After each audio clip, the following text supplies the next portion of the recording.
Okay. Good evening, everybody. My name is Andrew Walker. I'm a second-year MPA student. I just accepted the job in Dallas, and so I'll be doing when I get done here. Kind of really excited about it. My Capstone presentation is on the residential development process in Pottawatomie. Just a little background. Peter Clark sent out an email last semester asking for an intern in Pottawatomie County to evaluate this situation, but nobody, obviously, I guess, responded because Dr. Schaefer asked me to do it for my cast privilege. But anyways, for the background, Pottawatomie County itself is experiencing a very high volume of residential development requests, and in so doing, the county also wants to promote economic growth, and so in order to do that, you have to be able to understand, you have to be able to handle the numerous development requests. And one of the best ways, according to the literature, to promote economic growth is to make sure that the process is efficient and follows the regulations that are set forth by the county. So just a little background on Pottawatomie County. It was formed in 1857. It's a small county of roughly 23,600 people. It's primarily rural. The county seat's in Westmoreland, which is a little city about 30 minutes away from here in Manhattan. And then the scope of work that I came up with was to outline the current process as stated in the ordinances, and also what the staff within Pottawatomie County sent the developers through.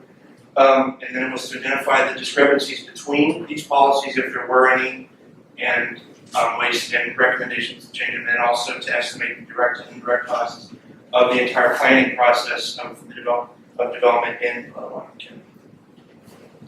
So the ordinances are found on the county website, and through the ordinances I learned that there were 3 people majorly involved within the planning process in Pottawatomie County. That would be the county sanitarian, and then the enforcement officer and the county planner, but they all kind of get lumped together in the planning office because that office is only 3 people, and they kind of all share the work equally.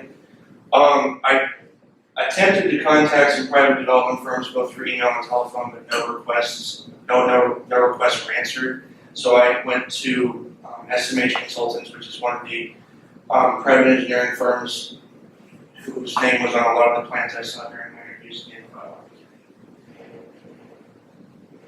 So just an overview of what the planning process in the ordinance is. Naturally, the developer has to identify the plat of land, and then a sketch plan, which is a very rough draft of what they're doing. It's usually a satellite image with just the lots mapped out. It doesn't even have to be that accurate. It has to be submitted. The ordinance says that it's optional, and then after that, they also have to do any sanitary regulations or evaluations if planning office or public works or any other agency decides that they need to do it, and then they can also do additional studies which include drainage and traffic, such as if they put a sewer line through here, what is it going to do to the environment around it? Does it have good groundwater? Or what traffic studies would be? What are the access roads like? Anything along those lines. After the sketch plan, there's a preliminary plan, which is basically the sketch plan with the satellite image taken out. It's very accurate and very technical. The degrees are listed at the angles of the lots and everything else like that. It's considered a rough draft, but actually, according to who I talked to, it's really basically the final draft, just without all the signature lines on the side of it. And then after the preliminary planning comes the final plan, which is what is submitted to the county commission, who ultimately has to approve any development process brought forth. Just the personnel listed. You can see there's really just there's 2 that are involved in almost every step, and that would be the county planning office and the private developer. The county sanitarian comes in whenever there's additional studies needed, and then various commissions that the plans have to go through in order to be approved by the county. And then going through the interviews, there was a couple. They weren't really discrepancies. They were just steps that the planning office had to go through. They use, instead of sketch plan, they use the term concept plan, but after checking, it's the exact same thing. You have different words for it. But they do make the sketch plan required when in the ordinance it says it was optional. Peter Clark's department, Public Works Department, requires a drainage study now. And also there's additional office that's added, it's the Geographic Information Services Office. They are responsible for the accurate mapping of the actual plan itself. Just to make sure that everything's correct when it's submitted. And then usually now when they get submitted to the Planning Commission, it's pretty much set, and then if they want to order more studies, which rarely happens, they can, and then the final plan is submitted after that. And then the personnel involved really are similar, except the planning office, like I mentioned before, is pretty much combined with everybody, and they're kind of pulling equal weight. They all have different titles, but they'll pretty much do the same job. The county sanitarian is required because he has to oversee how the study is conducted by the private engineering firm, and then the GIS office, which is a completely separate office within the county, has to be involved in order to accurately map the submitted plan to the planning commission. And then when it comes to costs, there are no direct costs that the county actually has to pay. They're all paid by the private developer in the planning process, which is what I covered. After that, when construction begins, bond issues are passed or tax incentives or anything like that, and that's usually when the county has to start spending money. The only fees in this entire process that the only money that they actually handle at all is the GIS fees, which the GIS office charges in order to use the software and analyze exactly where the lots are on the plan if it's correct. All the costs I got were from Estimate Consultants, which is the engineering firm I use. These are very, very rough because he told me that there's no way to get an accurate cost because plans vary so much. He just gave me what usually the average of what everything would be.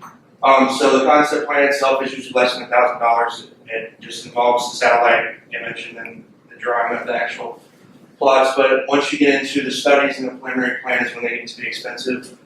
And then the GIS office charges $150 just to look at the plan, and then they charge you another $50 per lot that's on the plan to analyze. And then the final plan itself is a lot less expensive because it doesn't have as much detail on it as the preliminary plan does, and it's only around $3,000. But the average cost that the developer goes through in Pottawatomie County during the process is around $50,000. And then this quote was given to me after my interview with Estimate Consultants. They like working with Pottawatomie County, and it's getting easier, but there is a need to modernize because they seem to be having more requests than they can actually handle at this point. And then within Pottawatomie County, all the costs are indirect, and it's all in terms of the number of staff used and the time spent on each step. Basically, it's a small number of staff that are at the county to begin with because it's a small county, but it's usually only around 8 people that are actually totally involved in the process. But there's no way to gauge correct time because, once again, it all varies and it depends on the speed of the developer, the engineering firm, how fast they get the studies done and stuff. But the average length of time is usually about 6 months. So, after all this information gathered, I have three recommendations for the county in order to better service the development community. The website itself, at least it was, they actually changed it over the weekend. I think it was they launched a brand new website. But the website itself was difficult to navigate in terms of actually finding the development processes. That's still kind of true. It's a little bit easier to find, but there's no actual link on the front page saying, hey, if you're a residential developer, click here. There also needs to be standardization between the terms. The ordinances say sketch plan, the engineering firm, and the planning office say concept plan.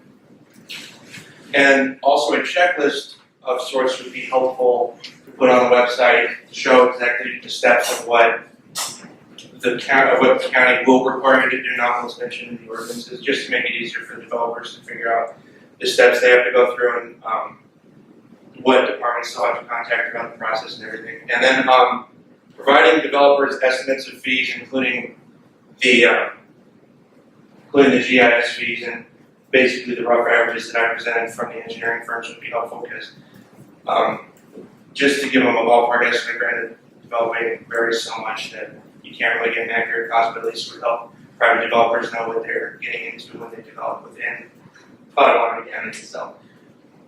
And that's really all I had. Those were more excited, and I'll take any questions if you have them.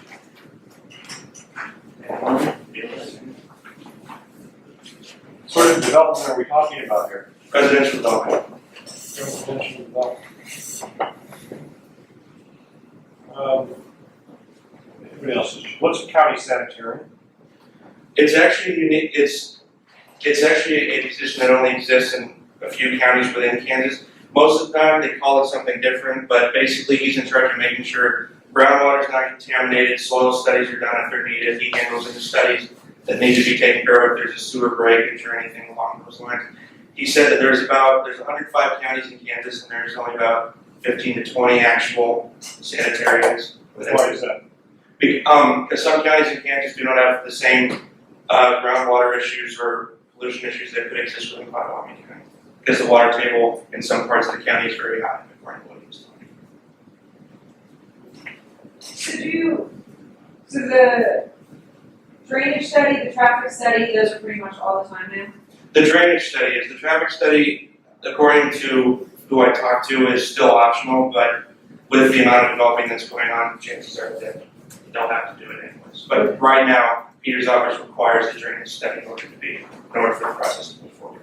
And so that's something that's Required, yes. Who has more requirements than they can handle? Peter's office?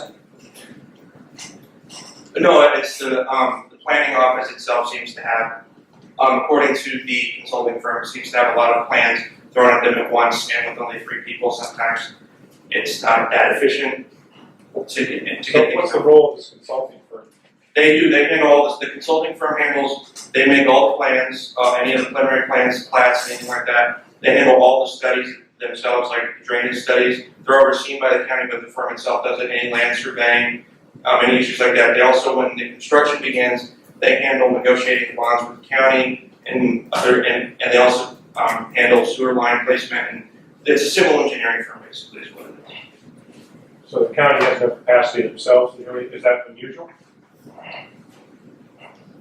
According to what the planning office said, that's really not. They said a lot of counties, at least in this context, like a rural county like this, usually rely on private engineering firms in order to work. Counties like Johnson County would tend to have their own staff, but not a lot. 6 months a long time. According to the planning office, it's pretty average. According to the literature, that's actually kind of a short amount of time, really. Because some residential development can take. We know that. What's the state and national average? That was in that census data. It's usually around like a year. It just varies depending on the county. I mean, because if you live in a very urban county, it's going to be residential development is a little bit harder to go through than if you live in a rural county where there's a lot of open space. What does a development look like? I mean, if I want to build a house out in the county, do I have to go through all this? Or do I only have to go through it if I'm going to put up a house? This process itself is for larger lots. You would have to go through a process similar to this for one lot, but not quite to this extent. So what are they going to do out there? I mean, Pot County's growing. I mean, they're growing seriously. Well, next year's Capstone students, I think, are working on that. Okay. I think we're going to start a special district in Blue Township. Get needs a bigger I crew. might make myself mayor. Any other questions? For you? Just one question. Yeah. Why is it growing? What's wrong with building? I I mean, I never asked that question. That's fine. It's unique to Kansas because if you go to western Kansas, a lot of the rural counties are emptying out of people, but yet rural county, Pottawatomie County is filling up. This is Jared Tremblay. He works at the Metropolitan Planning Organization for this area. So he can definitely speak to why we're growing. I was with the city manager before that, so we're restricted to the west because the fork and there's noise ordinances. So most of the developed land west of town, like up in Colbert, we're basically there. You just can't build with fork restrictions. So Pot County is the logical option. Taxes are cheaper there because on a clear day you can see the smoke from that power plant.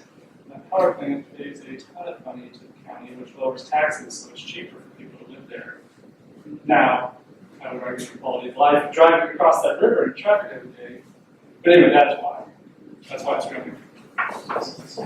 Thank you. Any other questions?